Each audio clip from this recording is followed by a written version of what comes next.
Congratulation. तमर eighty job हे आ salary 7000 टका। ठीक अच्छे सर। वर्षा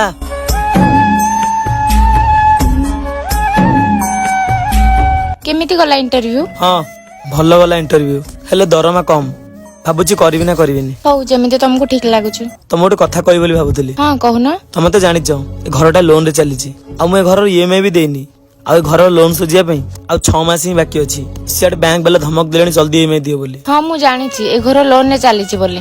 फास्ट टाक तुम फोन चेक करो। अरे चेक करी कोन लाभ? चेक तो करो ना केते बाकी अमाउंट अछि।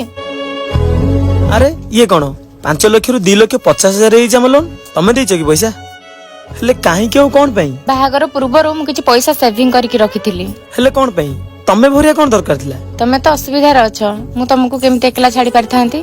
किंतु तमे पैसा भर देलो ए दायित्वटा मोर थिला। त माने घर केवल कोन तमरो? नाइ मोर काहे की ए घरे हम 2 जण कर अधिकार अछि। जदि घरटा हम 2 जण कर तो कर्तव्य भी तो हम 2 जण कर ना। हमर पूरा हक अछि ए घरर लोन सुजिया पई आ ए घरर दायित्व नेबा पई।